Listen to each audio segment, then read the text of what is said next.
આજે આપણે chapter number 4 સાદા સમીકરણની શરૂઆત કરવાની છે। તો આ ચેપ્ટરની અંદર સમીકરણો સાદા એટલે કેવા પ્રકારના હશે એ આપણે જોવાનું છે। તો એના માટે કેટલાક શબ્દો આપણે સમજવા જરૂરી છે। તો એ કયા શબ્દો છે? ચલ, અચળ અને પદાવલી। આ ત્રણ શબ્દો આપણે સમજવા જરૂરી છે। તો સૌપ્રથમ આપણને એ ખબર હોવી જોઈએ કે ચલ કોને કહેવાય। ચલ તો ચલ એને કહેવાય કે જેનું મૂલ્ય બદલાઈ શકે। જેનું મૂલ્ય બદલાઈ શકે એને ચલ કહેવાય। કેવી રીતે? તો કે આપણે x બરાબર 7, x બરાબર 5, x બરાબર 9, પછી y ચલ હોય તો y બરાબર 3, y બરાબર -7। આ x ની કોઈ પણ કિંમત હોઈ શકે, 7 હોઈ શકે, 5 હોઈ શકે, 9 હોઈ શકે। એવી રીતે y ની 3 હોઈ શકે, -7, 10, 25 આવી કોઈ પણ કિંમત હોઈ શકે। એટલે x અને y નું જે મૂલ્ય બદલાય એટલે એને ચલ કહેવામાં આવે છે। એને આપણે અંગ્રેજી મૂળાક્ષરો x, y, z, a, b, c આવા કોઈ પણ મૂળાક્ષરો વડે આપણે ચલને દર્શાવી શકીએ કે જેનું મૂલ્ય બદલાઈ શકે। એટલે x બરાબર કંઈ પણ જવાબ આવી શકે। x બરાબર ઘણી વખત 7 આવે, ઘણી વખત 25 આવે, ઘણી વખત 30 આવે, બરાબર? તો એનું મૂલ્ય બદલાઈ શકે માટે એને ચલ કહેવામાં આવે છે। તો અચળ કોને કહેવાય? તો અચળ કે જેનું મૂલ્ય બદલાય નહીં, જેનું મૂલ્ય બદલાઈ શકે નહીં તેને અચળ કહેવાય। જેનું મૂલ્ય બદલાય નહીં તેને અચળ કહે છે। કેવી રીતે? તો કે કોઈ સંખ્યા હોય 7 છે, 25 છે, આ બધી સંખ્યાઓનું મૂલ્ય કોઈ દિવસ બદલાય નહીં। 7 બરાબર 7 જ થાય, 7 બરાબર કોઈ દિવસ 21 થાય નહીં। 7 નું મૂલ્ય હંમેશા 7 રહે, એનું મૂલ્ય કોઈ દિવસ બદલાય નહીં। 7 બરાબર 3 કે 7 બરાબર 4 આવું ક્યારેય થઈ શકે નહીં, એનું મૂલ્ય બદલાય નહીં એટલે એને અચળ કહેવામાં આવે। એવી રીતે કોઈ પણ સંખ્યા જે હોય એનું મૂલ્ય બદલાય નહીં, 100 હોય કે 500 હોય, એનું કોઈ દિવસ મૂલ્ય બદલાય નહીં માટે એને અચળ કહેવામાં આવે છે। તો એમાં આપણે અચળમાં શું ઉદાહરણ લખી શકીએ કે કોઈ પણ સંખ્યાઓ 1, 2, 5, 7, 9 આવી કોઈ પણ સંખ્યાઓ જે છે એ કેવી કહેવાય? અચળ કહેવાય। તો ચલની ખબર પડી જાય, અચળની ખબર પડી જાય આપણને। તો એના પછી આવે છે પદાવલી। તો પદાવલી કોને કહેવાય? તો કે ચલ અને અચળ, ચલ અને અચળ ના ગુણાકાર, ભાગાકાર, સરવાળો, બાદબાકી,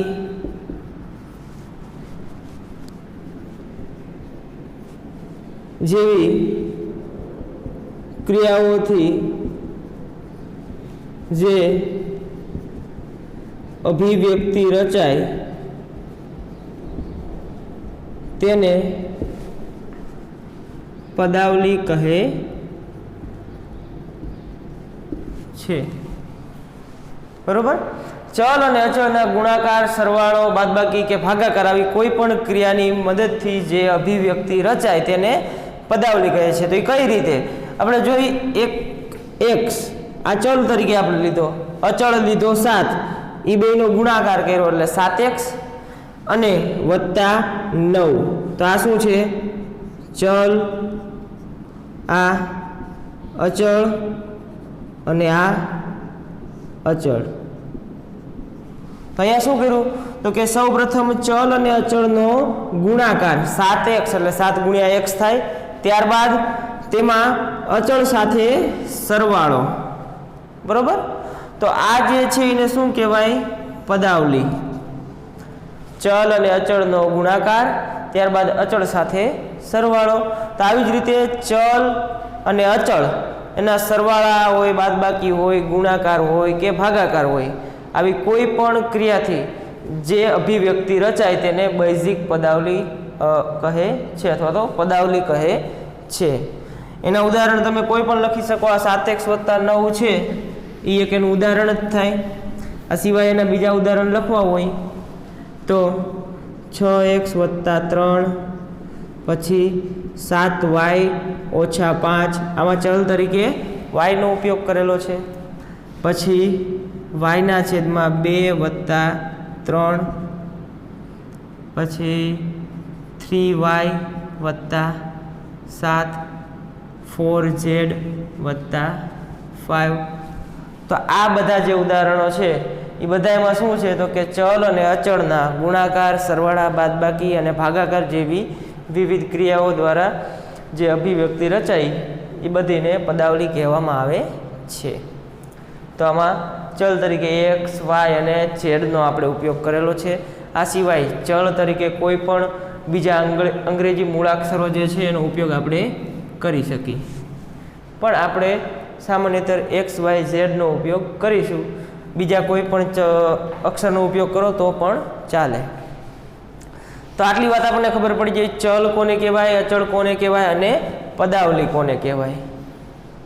તો હવે આના ઉપરથી આપણે જે ચેપ્ટરનું નામ છે સાદા સમીકરણ, એ સમીકરણ ઉપર જવું હોય તો શું કરશું? તો સમીકરણ કોને કહેવાય? સમીકરણ જ્યારે પદાવલીમાં સમતાનો ઉપયોગ થાય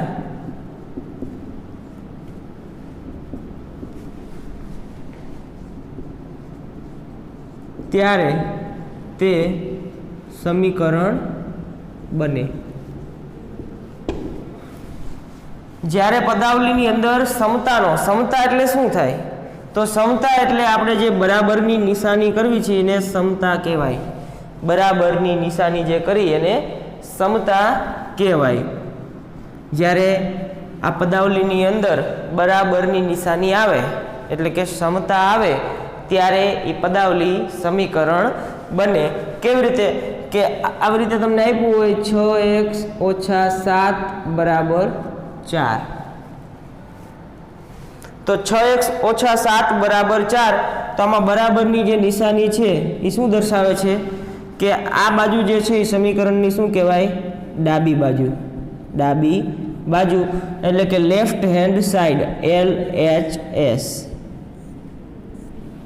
આ સમીકરણની જમણી બાજુ એટલે કે રાઈટ હેન્ડ સાઈડ, RHS. બરોબર?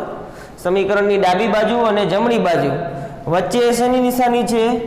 સમતાની.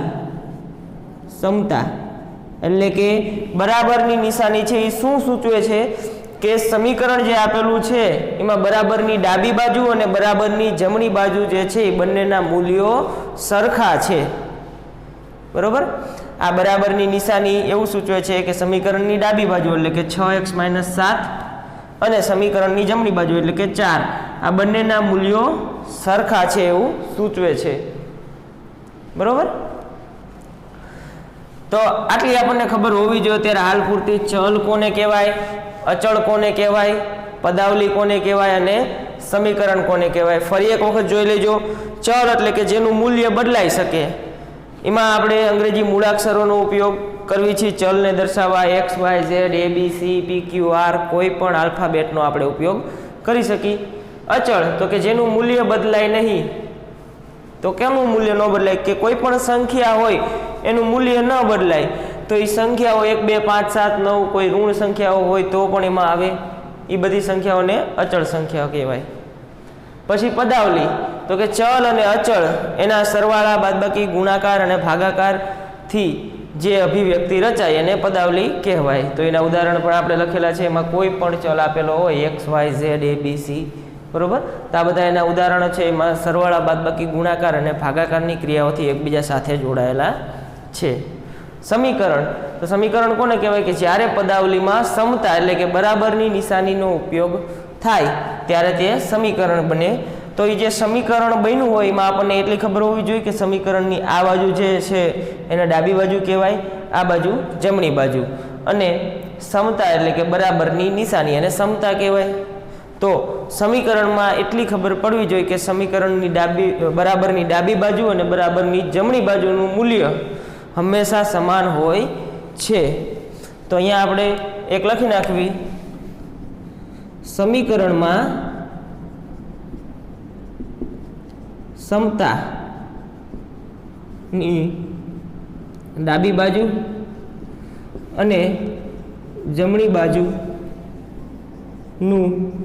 મૂલ્ય હંમેશા સમાન મળે છે. બરોબર?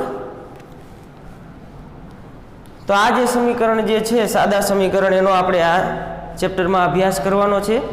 અને એ જે સમીકરણમાં આ જે કંઈ ચલ આપેલો છે એની કિંમત શું થાય તો સમીકરણની બંને બાજુ સમાન મૂલ્ય મળે એને સમીકરણનો ઉકેલ કહેવાય.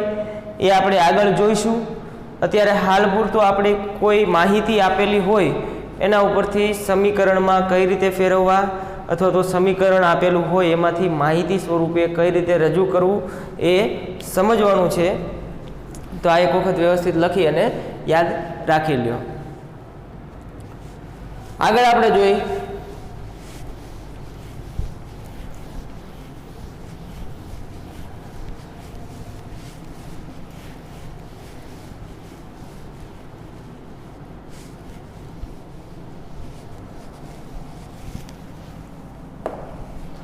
આગળ શું આવે છે ઉદાહરણ નંબર 1.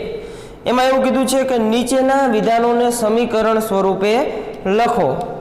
તો પેલું આપ્યું છે આપણને x ના 3 ગણા અને 11 નો સરવાળો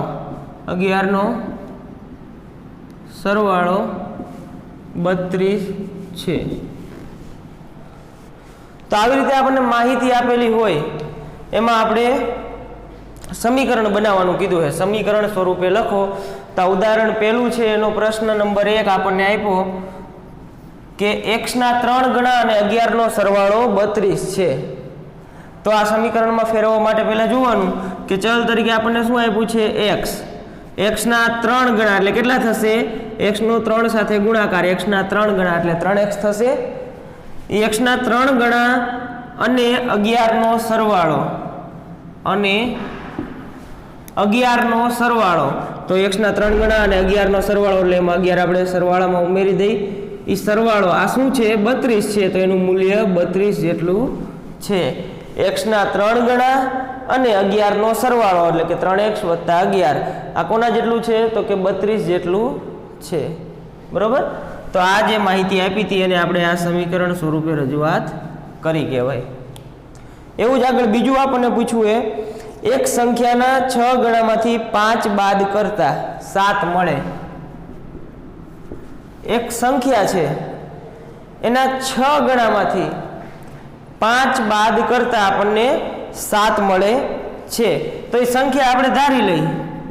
ધારો કે તે સંખ્યા x છે એટલે આપણે ચલ જ ધારવાનું હંમેશા x y z કોઈ પણ તમે ધારી શકો. એ સંખ્યા આપણે ધારી લીધી x. હવે શું કીધું આ સંખ્યાના 6 ગણા એટલે 6x થાય. આ સંખ્યાના 6 ગણામાંથી 5 બાદ કરતા એટલે 6x માંથી 5 બાદ કરવાના. એ કેટલા જેટલા છે તો કે 7 જેટલા. તો કોઈ પણ સંખ્યાના 6 ગણામાંથી 5 બાદ કરવી એટલે 6x - 5 એનું મૂલ્ય 7 જેટલું થશે. અહીંયા ચલ તરીકે આપણે x નો ઉપયોગ કર્યો, તમે બીજા કોઈ પણ ચલનો ઉપયોગ કરી શકો. 6y - 5 બરાબર 7, 6z - 5 બરાબર 7. આ બધા સમીકરણ એક જ વાત કરે છે. બરોબર? એના પછી ત્રીજું જુઓ. એમાં શું કીધું છે m નો ચોથો ભાગ એ 7 કરતા 3 વધારે છે. બરોબર? m નો ચોથો ભાગ અહીંયા આપણે લખી નાખી એમનો ચોથો ભાગ એ 7 કરતાં 3 વધારે છે। તો પહેલાં તો આપણે ચલ તરીકે એમ આપી દીધો છે, તો એમનો ચોથો ભાગ એટલે એમના છેદમાં 4 થશે। આ એમનો ચોથો ભાગ એ 7 કરતાં 3 વધારે છે, બરોબર। એમનો ચોથો ભાગ એટલે આ ભાગ જે છે એ 7 કરતાં 3 વધારે છે, એટલે કે એમના ચોથા ભાગમાંથી તમે 7 બાદ કરી નાખો તો 3 વધશે, કારણ કે એમનો ચોથો ભાગ એ 7 કરતાં 3 વધારે છે। આના કરતાં 3 વધારે છે, તો એ જે ભાગ છે એમાંથી 7 બાદ કરો તો આપણી પાસે 3 વધે, બરોબર। આપણને કૌંસમાં આપેલું જ છે કે એમનો ચોથો ભાગ અને 7નો તફાવત 3 મળે, તો એમનો ચોથો ભાગ અને 7નો તફાવત એટલે કે બાદબાકી કેટલી મળે છે? 3 મળે છે। તો આ આપણું સમીકરણ થયું। આ સમીકરણને થોડુંક સ્વરૂપમાં વ્યવસ્થિત સ્વરૂપમાં લખવું હોય તો આ 4 જે છે અહીંયા લસા લઈ લો, તો એમના છેદમાં 4 ઓછા અહીંયા છેદમાં 4 લાવવા માટે 7 × 4 છેદમાં 1 × 4 બરાબર 3। તો અહીંયા થશે m ઓછા 28 છેદમાં 4 બરાબર 3। હા, 4 ને છેદમાંથી દૂર કરવા સમીકરણની બે બાજુ આપણે 4 વડે ગુણી દઈ, બરોબર। તો આ 4 4 દૂર થઈ જશે અને સામે થશે 3 ચોખ્ખું 12 m ઓછા 28 બરાબર 12। તો આ જે સમીકરણ જે આપ્યું છે એને એના વ્યવસ્થિત સ્વરૂપમાં જે ફેરવી છે, બરોબર, એ આપણે આગળ જોવાનું છે, એ વખતે વ્યવસ્થિત આપણે જોઈ લઈશું। અત્યારે હાલ પૂરતું આ સમીકરણ જે છે એનું આ સાદું સમીકરણ થશે m ઓછા 28 બરાબર 12। પણ આ સમીકરણ આપણો જવાબ થશે કે એમનો ચોથો ભાગ એ 7 કરતાં 3 વધારે છે, તો એમનો ચોથો ભાગ એમાંથી 7 બાદ કરો એટલે 3 વધે। તો આવી રીતે આપણને કોઈ માહિતી આપેલી હોય તો એને સમીકરણ સ્વરૂપે કઈ રીતે રજૂઆત કરવાની એના આપણે 2-3 ઉદાહરણો જોયા। આગળ ચોથું આપણને આપ્યું છે એક સંખ્યાના ત્રીજા ભાગમાં 5 ઉમેરતા 8 મળે। એક સંખ્યાના ત્રીજા ભાગમાં 8 ઉમેરતા 5 મળે, બરોબર। એક સંખ્યાના ત્રીજા ભાગમાં 8 ઉમેરતા 5 મળે, સોરી 5 ઉમેરતા 8 મળે એવું આપણને કીધું છે, 5 ઉમેરતા 8 મળે, બરોબર। તો એ સંખ્યા આપણે ધારી લેવાની, કોઈ પણ ચલ x y z a b c p q r આપણે ધારીએ કે એ સંખ્યા p છે, બરોબર। ધારો કે આ જે સંખ્યા છે એ p, તો એ સંખ્યાના ત્રીજા ભાગમાં એટલે p ના છેદમાં 3 એટલે એ સંખ્યાનો ત્રીજો ભાગ થયો, તો p ના છેદમાં 3 એમાં 5 ઉમેરતા એટલે કે વત્તા 5 એ કેટલા મળે છે? તો કે 8 મળે છે। તો આ સમીકરણ તૈયાર થઈ ગયું, બરોબર। આ p ની જગ્યાએ કોઈ પણ ચલનો ઉપયોગ કરી શકો। અહીંયા આપણને ટેક્સ્ટ બુકમાં ચલ તરીકે n આપેલું છે, તો n ના છેદમાં 3 વત્તા 5 બરાબર 8 એવું સમીકરણ આપણને મળે છે। આગળ ઉદાહરણ 2 આપેલું છે, નીચેના સમીકરણોને વિધાન સ્વરૂપમાં લખો। તો હવે આપણને આ જે સમીકરણ બનાવ્યું વિધાન ઉપરથી, એવી જ રીતે સમીકરણ આપેલું હોય તો એમાંથી વિધાન બનાવવાનું એ જોવાનું છે। તો એના માટે ઉદાહરણ 2 આપણે જોઈ લઈએ।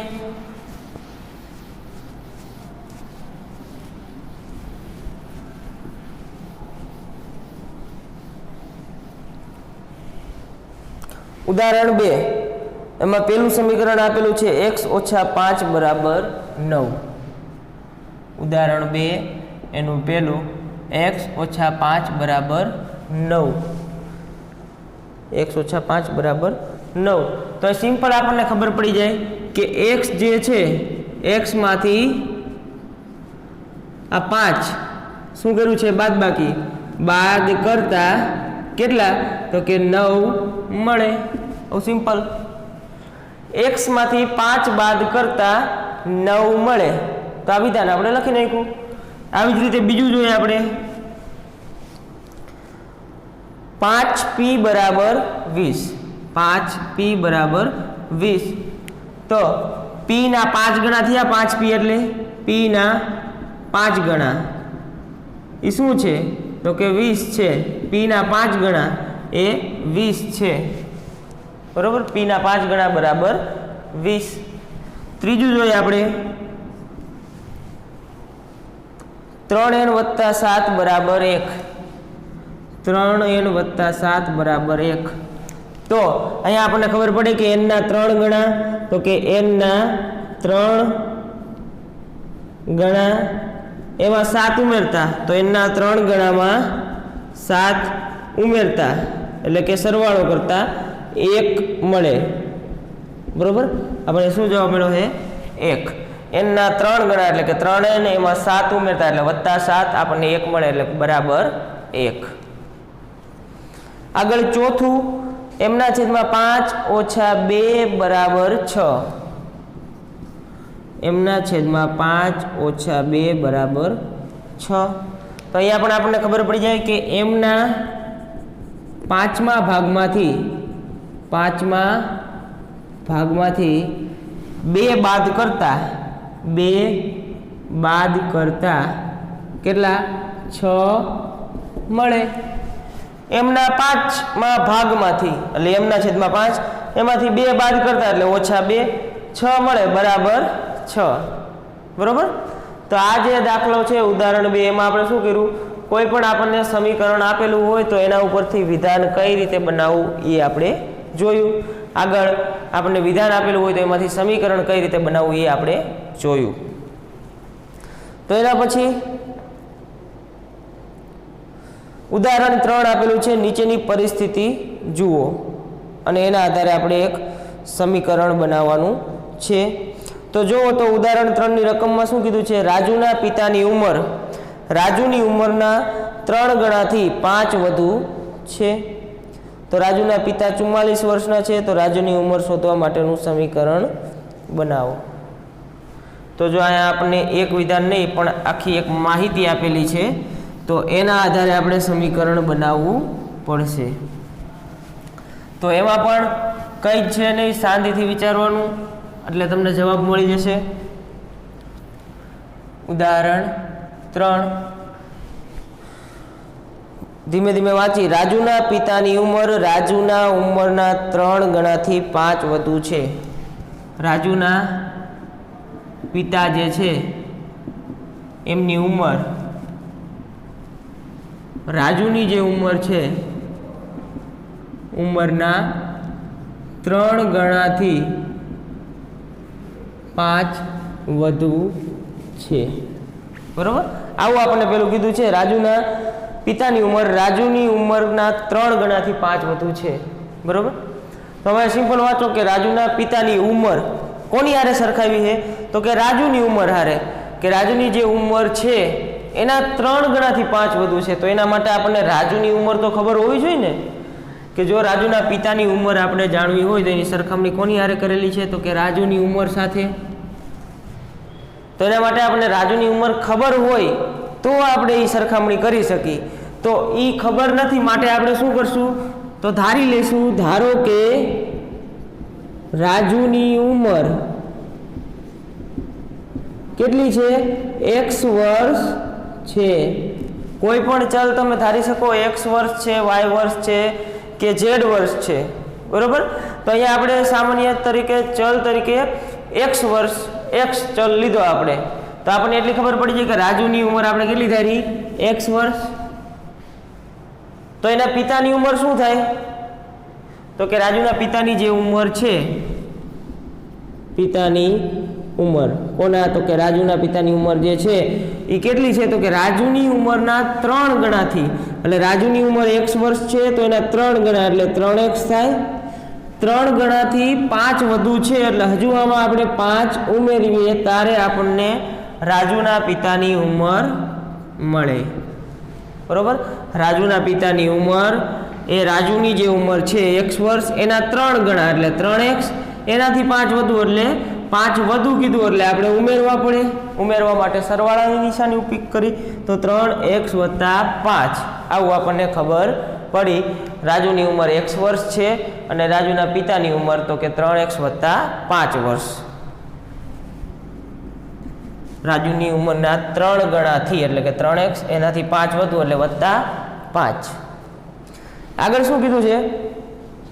રાજુના પિતા 44 વર્ષના છે તો રાજુની ઉંમર શોધવા માટેનું સમીકરણ મેળવો. રાજુના પિતા 44 વર્ષના છે તો આપણે આ બાજુ શું લખ્યું છે કે રાજુના પિતાની ઉંમર એ આપણને કેટલી આપી અત્યારે તો કે 44 વર્ષ. તો આની જગ્યાએ આપણે શું લખશું? 44 વર્ષ બરાબર સામે તો જે હતું એ 3x + 5. તો આ એક આપણને સમીકરણ બન્યું.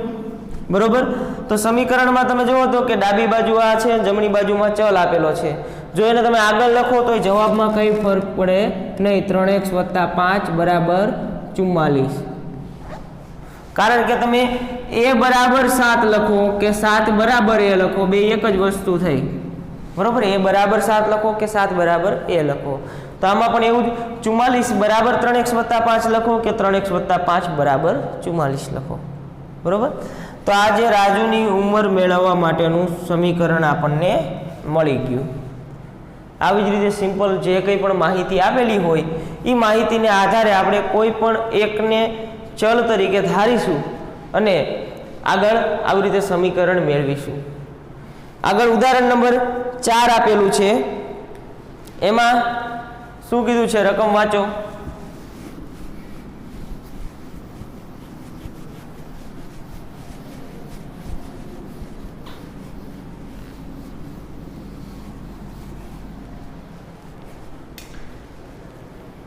ઉદાહરણ 4 એમાં કીધું છે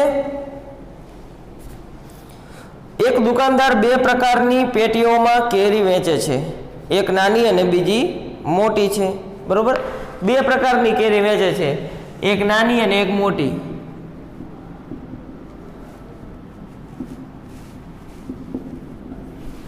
બરોબર. દુકાનદાર 2 પ્રકારની પેટીઓમાં કેરી વેચે છે, એક નાની અને બીજી મોટી છે.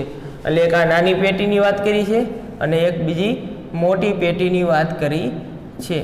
આ 2 પ્રકારની પેટીઓમાં કેરી વેચે છે, એક નાની પેટી અને એક મોટી પેટી. શું કીધું આગળ? મોટી પેટીમાં 8 નાની પેટી જેટલી અને બીજી 4 છૂટક કેરી સમાવી શકાય છે. તો દરેક નાની પેટીમાં આપેલી કેરીની સંખ્યા જાણવા સમીકરણ રચો. બરોબર. મોટી પેટીમાં મોટી પેટી જે છે એમાં જે નાની પેટી 8 જેટલી સમાઈ શકે એ સિવાય 4 છૂટક કેરી, આટલી વસ્તુ જે છે એ મોટી પેટીમાં સમાઈ શકે કે 8 નાની પેટી અને 4 છૂટક કેરી સમાઈ શકે એવડી મોટી પેટી છે. તો એના માટે નાની પેટીમાં કેટલી કેરી સમાય એ આપણને ખબર હોય તો મોટી પેટીમાં કેટલી કેરી સમાય એ આપણે મેળવી શકીએ. તો અહીંયા આપણને સરખામણી આપી છે મોટી પેટીની નાની પેટી સાથે. તો આપણે ધારી લઈ, ધારો કે નાની પેટીમાં x કેરી સમાઈ શકે. બરોબર. x આપણે સંખ્યા ધારી છે એક ચલ તરીકે. બરોબર. x બરાબર 10 આવે તો નાની પેટીમાં 10 કેરી સમાઈ શકે. x બરાબર 20 આવતું હોય તો નાની પેટીમાં 20 કેરી સમાઈ શકે. એવી રીતે આપણે એક ચલ તરીકે ધારી લીધું કે નાની પેટીમાં ધારો કે x કેરી સમાઈ શકે.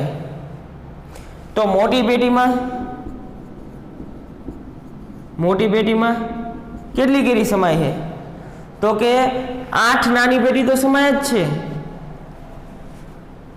બરોબર. 8 નાની પેટી આખી સમાઈ જાય તો એક નાની પેટી હોય તો અંદર x કેરી સમાઈ શકે. બરોબર. નાની પેટીમાં x કેરી છે. એક નાની પેટી હોય તો x કેરી, 2 નાની પેટી હોય તો એના કરતાં ડબલ એટલે 2x, કે 3 નાની પેટી હોય તો 3x. આવી રીતે 8 નાની પેટી છે તો અંદર કેટલી કેરી હોય? 8x જેટલી કેરી હોય. બરોબર. તો નાની પેટીમાં x કેરી સમાતી હોય તો મોટી પેટીમાં 8 નાની પેટી સમાય એટલે કે 8x કેરી સમાય. એ સિવાય 4 છૂટક કેરી. બરોબર. તો 8x જેટલી કેરી વત્તા 4 આટલી કેરી જે છે એ મોટી પેટીમાં સમાઈ શકે। આગળ શું કીધું છે? મોટી પેટીમાં આપેલી કેરીઓની સંખ્યા 100 છે। હવે એવું કીધું કે મોટી પેટીમાં 100 કેરી સમાય છે, તો આપણે કેરીઓની સંખ્યા જ મેળવી। તો મોટી પેટીમાં 100 કેરી હોય તો 100 બરાબર 8x + 4। આને આપણે આગળ લખી તો 8x + 4 બરાબર 100। તો આ જે આમ આગેલું સમીકરણ છે, બરોબર, 8x + 4 બરાબર 100 એ આપણું સમીકરણ બનશે। તો અહીં સુધી ખબર પડી જાય કે ચલ કોને કહેવાય, અચળ કોને કહેવાય, પદાવલી કોને કહેવાય, સમીકરણ કોને કહેવાય। એ સિવાય કોઈ માહિતી તમને આપેલી હોય તો એના આધારે કઈ રીતે સમીકરણ બનાવવું, કોઈ સમીકરણ તમને આપેલું હોય તો એને માહિતી સ્વરૂપે અથવા તો વિધાન સ્વરૂપે કઈ રીતે રજૂ કરવું એ જોયું। અને થોડીક આપણને વધારે મોટી માહિતી આપેલી હોય તો એમાંથી આપણે સમીકરણ બનાવવું હોય તો કઈ રીતે ચલ આપણે ધારવાનો અને એની સરખામણી કરવાની, બરાબર। તો આવા જ દાખલાઓ આપણે હવે પછી આગળ જોઈશું। તો નેક્સ્ટ લેક્ચરમાં આપણે સ્વાધ્યાય 4.1 થી શરૂઆત કરીશું। ત્યાં સુધી અત્યારે જે ભણાયું એ બધું જ વ્યવસ્થિત વાંચી લેવું, એટલે આગળનો અભ્યાસ આપણે હવે પછીના લેક્ચરમાં કરીશું।